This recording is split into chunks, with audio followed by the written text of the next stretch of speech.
Il y a longtemps de ça, je vous avais parlé de La Planète Sauvage, plus connu et célèbre film de la courte mais culte filmographie du regretté René Laloux. Un film très important pour l'histoire de l'animation française et même mondiale, et surtout un film capital pour l'histoire de la science-fiction.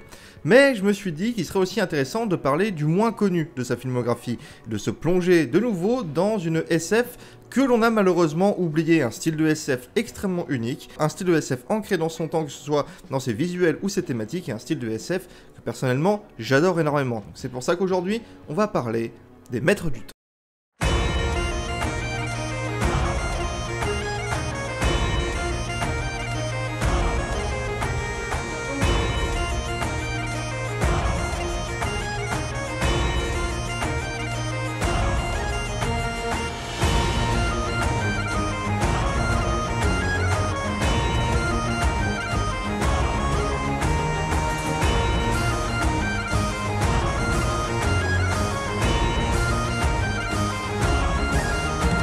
Mais avant de commencer, un peu de contexte. Nous sommes en 1982, Mitterrand est président, Dorothée est à la télé tous les jours, la musique est bonne pour Jean-Jacques Goldman, et les Russes font peur à tout le monde. Sauf que pendant que la planète Flip dit passer sous le feu nucléaire, la SF française vit sa meilleure vie. Le métal hurlant est dans son âge d'or. Dans ses pages se succèdent tous les plus grands noms de la BD, qui parviennent à continuellement proposer des nouvelles visions bariolées et philosophiques d'un futur étrange et merveilleux. Auréolé de son prix Canois reçu pour La Planète Sauvage, René Laloux se dirige donc bien évidemment vers ce monument de la SF pour son prochain film. Il lui faut un dessinateur, quelqu'un avec une vision, un artiste intemporel et bourré de talent pour mettre en image ses nouvelles idées. Et cet artiste, il va le trouver en un Moebius qui, rincé après la pré-prod malheureuse du Dune de Jodorowsky, va se lancer à corps perdu dans les Maîtres du Temps. Ainsi, c'est avec un budget relativement faible, obligeant l'animation à s'exporter dans les pays de l'Est pour raisons financières, que les Maîtres du Temps vont sortir de l'esprit des deux hommes. Et au passage, si vous voulez plus d'informations sur ce fameux Dune de Jodorowsky, je ne peux que vous conseiller le film du même nom, pour comprendre en quoi ce projet est si fou et merveilleux. Et aussi à quel point tout le monde baignait dans les substances hautement peu légales à l'époque. Mais revenons à notre sujet. Les Maîtres du Temps nous racontent l'histoire de Piel, un jeune garçon perdu sur une planète sauvage avec son père. Malheureusement, celui-ci décède dans leur fuite de terrifiants frelons suceurs de cerveau. Ainsi, le jeune homme se retrouve seul et sans défense au milieu de cet environnement hostile. Dans son dernier souffle, son père lance un appel à son ami Jafar, laissant à son fils un micro pour communiquer avec celui-ci. Ainsi, on suivra les aventures à la fois du jeune garçon et de l'homme, l'un perdu sur une planète hostile et dangereuse, et l'autre lancé dans une mission de secours rocambolesque, où il devra surpasser bien les dangers pour parvenir à sauver le fils de son ami. Les Maîtres du Temps est un film qui, comme le reste de la filmographie de René Laloux, vous marquera visuellement pour le reste de vos jours. Mais peut-être que cette fois-ci encore plus que les autres, et c'est avant tout le premier plus gros point positif de ce film que je qualifie sans hésiter de culte. L'animation, si les décors sont magnifiques et cela dit extrêmement raides sur le reste, on sent que les animateurs hongrois étaient sous pression et l'économie de moyens était extrêmement visible sur l'animation des personnages. Et le tout, il faut bien le dire, assez statique au final, mais ces décors.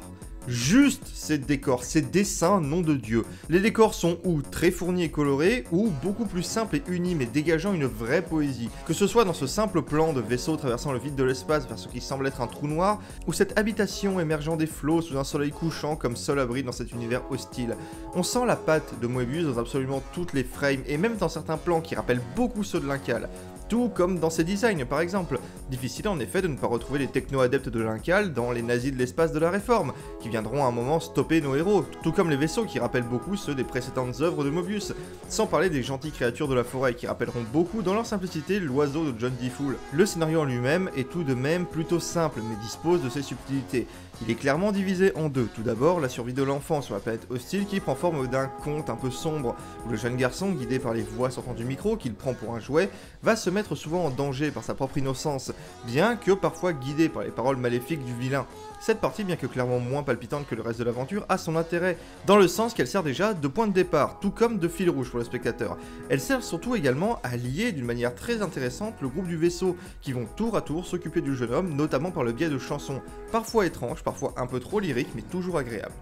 En buvant plusieurs coups devenant du même coup, le premier sous l'ographe de notre bel espace. Le premier sous le graphe de notre bel espace. Chanter une chanson à boire à un enfant? Elle sera là également pour signifier une limite de temps, car au fil du film, il sera de plus en plus clair que le jeune homme ne pourra pas survivre dans cet environnement, qui, bien que cachant son hostilité sous les magnifiques dessins de Moebius, la dévoile parfois au détour de pièges terrifiants et de créatures horribles, le jeune homme finissant même par provoquer la mort d'une des 12 créatures s'occupant de lui, dans une scène réellement dure.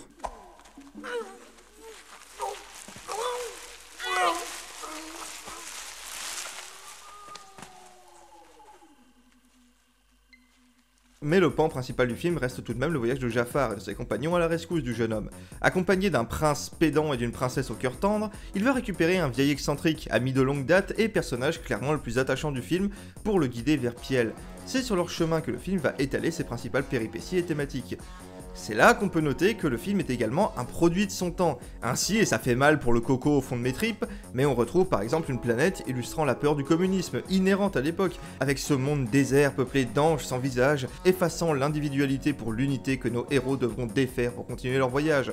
Le message est certes peu subtil, j'en conviens, mais la scène reste assez épique malgré l'animation faible, et rien que pour les décors dantesques, la musique unique et la voix puissante de l'ennemi, je pardonne tout à cette scène.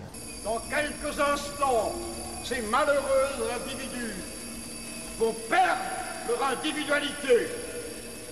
Ils seront nous, nous serons eux, tout sera unité.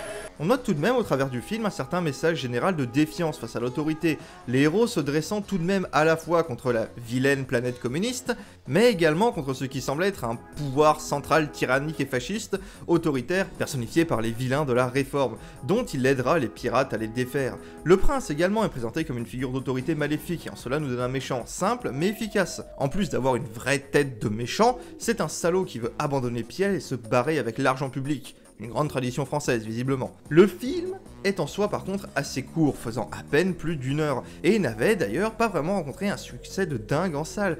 C'est une diffusion de télé du fait de sa courte durée qui lui donnera son aura culte et son public, car mine de rien, malgré son intrigue assez rapide et son animation relativement passable, le film est devenu culte, et certainement grâce aux 2 gnomes télépathes qui vont accompagner notre héros du début à la fin, et qui en plus d'être attachants, servent vraiment d'encre pour le spectateur. À peine nés, ils n'ont de connaissance du monde que ce qu'ils ont gagné télépathiquement des esprits des humains. Ils vont donc ainsi être les cautions, si je puis dire, philosophiques du film, se posant de nombreuses questions à la fois sur les événements, mais également sur des concepts plus abstraits paraissant évidents pour le public, mais pas pour eux. Qu'est-ce que c'est un concept? En fait, je ne sais pas très bien. C'est quelque chose qui rend les hommes fous. Leurs dialogues sont d'ailleurs extrêmement vivants et rendent ces 2 petites créatures très attachantes qui ont chacune une vraie personnalité et une vraie dualité. Bien que court, je ne vous révélerai tout de même pas le twist final qui est vraiment sympa et original pour l'époque, en plus d'offrir une fin assez douce amère au lieu d'un climax épique, ce qui est, vu l'ambiance du film et le style de Moebius, vraiment agréable. À souligner également l'ambiance sonore et la musique qui font le grand écart habituel des réalisations de René Laloux, c'est-à-dire que la musique quand elle est présente est vraiment excellente.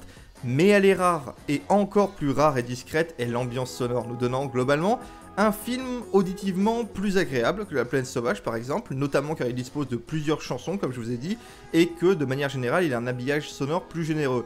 Mais selon les standards actuels, ça reste un film extrêmement silencieux.